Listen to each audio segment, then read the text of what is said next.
Samuel ngoma di kan tinum na Philistine fa Nyankopɔn adaka no na odifiri Ebenezer kɔ Ashdod na Philistine no de Nyankopɔn adaka no kɔ Dagon fie na odikosi Dagon nkyɛn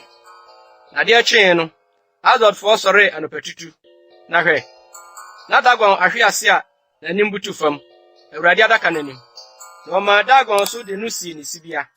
na de akyen a wɔsɔre anopatutu no na hwɛ Dagon ahwe ase a n'anim butu fam Awurade adaka n'anim na Dagon tiri ne nsa mienu abubugugu apunwa ase de no so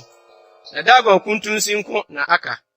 eti Dagon asɔfo ne wɔn a wɔba Dagon fie nyinaa intia apunwa ase de no so wɔ Ashdod besine na Awurade nsa yɛ eduru Ashdod so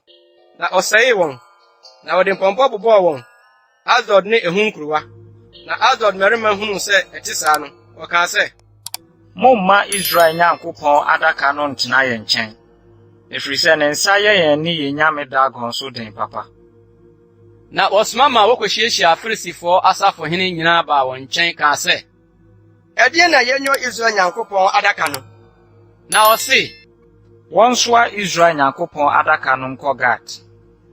na wɔsoa Israel Nyankopɔn adaka no kɔ hɔ na wɔsoa kɔɛ no Awurade nsa baa kuro no so ebumbɔ kɛseɛ pa na wɔbobɔɔ kuro no mufoɔ nketewa ne akɛseɛ nyinaa na mpɔmpɔ sisii wɔn na wɔma wɔde Nyankopɔn adaka no kɔ Ekron na wɔde Nyankopɔn adaka no duru Ekron no Ekronfoɔ no teɛ mu sɛ wɔde Israel Nyankopɔn adaka no aba yɛn nkyɛn de beku yɛn ne yɛn man na wɔsoma ma wɔkɔhyiahyia Filistifo asafo hene nyinaa boa ano na wɔka sɛ momma wɔmfa Israel Nyankopɔn adaka no nsa ne nkɔ ne sibire na ankuku yɛn ne yɛn man na owuo ani krakra baa kuro no mu nyinaa na Nyankopɔn nsa yɛ eduru paara wɔ hɔ na nipa a wɔanwuo no mpɔmpɔ sisii wɔn na kuro no sun sɔre kɔ ɔsoro